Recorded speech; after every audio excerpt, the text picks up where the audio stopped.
Bon, rapide petite mise à jour concernant le problème de fuite de fourche de Rocinante. Alors je sais bien, là pour le coup tu la vois par l'arrière parce que c'est comme ça que je m'installe, notamment pour manger et autres.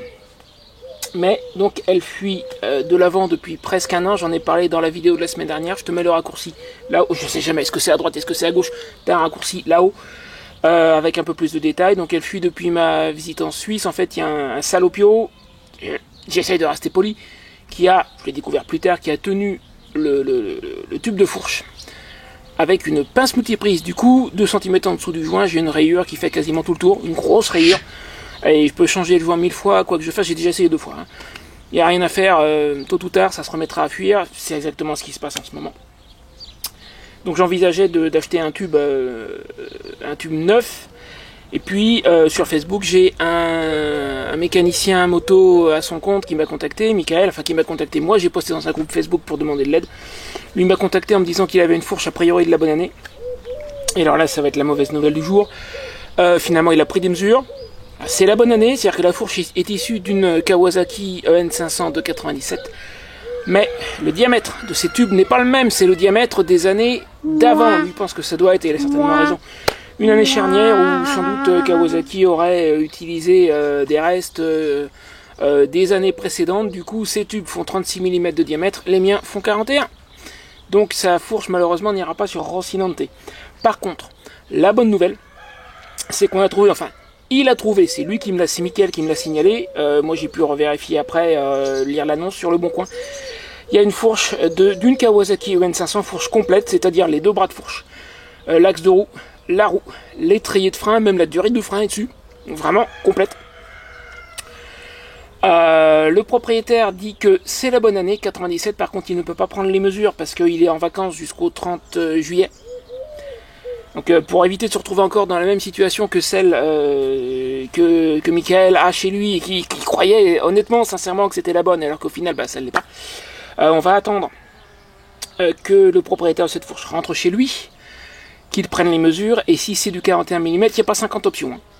C'est une Kawasaki EN500 de 97, ça devrait être 41 mm, et si ça ne l'est pas, c'est 36. C'est 36 ou 41, il n'y a que ces 2 possibilités-là. Il mesure le diamètre de ces tubes, si ces tubes font 41 mm, c'est bon coup. Je la commande, le gars accepte le paiement sécurisé, le bon coin, donc je la commande. Je devrais pouvoir me débrouiller pour la faire livrer chez Michael.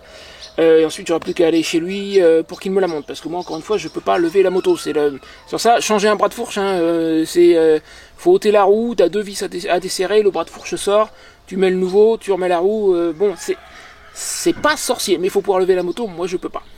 Donc voilà. On va a priori faire comme ça. Je croise les doigts pour que la fourche soit la bonne. Encore une fois, Michael a été... c'est lui qui a trouvé l'annonce, hein, c'est pas moi, c'est lui qui me l'a signalé. Et peut-être coup de bol. Peut-être coup de bol. On espère. Hein, toi et moi, on espère. Elle et moi, on espère que ce soit la fin de la galère. Parce que pour pouvoir rouler, pour pouvoir te faire des balades à moto, pour pouvoir voyager, faut régler ce problème de fourche. D'une manière ou d'une autre, il faut que je le règle cet été. Et je pense que là, je croise tout ce que je peux croiser. Hein, je pense que j'ai la bonne solution. Bon bah écoute, c'était à peu près tout pour aujourd'hui, hein. Je voulais juste te lâcher l'info, comme d'habitude, tu sais, depuis le début de mon aventure, je te dis tout, les bonnes nouvelles, les mauvaises, ça en fait partie. Alors là, on est un peu entre deux, est-ce que c'est de la mauvaise nouvelle, est-ce que c'est de la bonne? Je sais pas, on verra. Donc ça, je saurai normalement début août, et je te tiendrai au courant. Bon, sur ce, je te laisse là, moi il faut que je tourne ma vidéo principale pour mardi prochain, elle n'est pas encore faite, ça va être la fameuse foire aux questions, pour laquelle je t'ai demandé de me laisser des questions. Il y en a quelques-unes que je n'ai pas lues. C'est volontaire, j'ai fait exprès de faire comme ça, parce que je voulais pas les connaître à l'avance. Donc je vais tourner ça quand le ciel se sera un peu dégagé. Pour le moment ça manque un peu de lumière, mais normalement ça devrait se dégager. Donc je vais tourner ça dans la soirée. Voilà, si tu n'es pas encore abonné, abonne-toi et laisse-moi un commentaire pour me dire que tu t'es abonné. Moi ça me fera très très plaisir.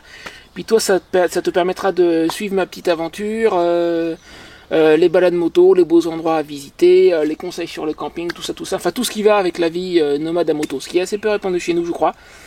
Je peux me tromper, mais je pense en tout cas qu'en France, je dois être le seul. Des gens qui font du voyage à moto, même sur de longues distances.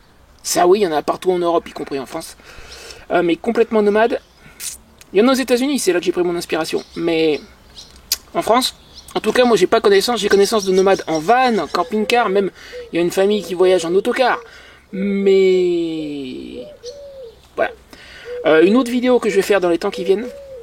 J'ai commencé à réfléchir à ma route pour cet automne, une fois que la fourche sera réparée. On croise tout. Toi aussi tu croises tout ce que tu peux croiser, ça va le faire.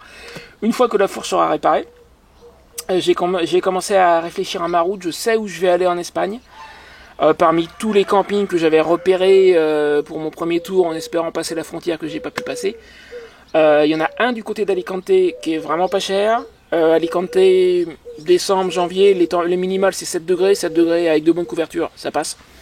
Et puis il y a du 16-17 degrés dans la journée, alors là c'est royal quoi. Il y en a peut-être un encore un peu plus au sud en Andalousie, mais le problème c'est que celui-là il est dans les terres.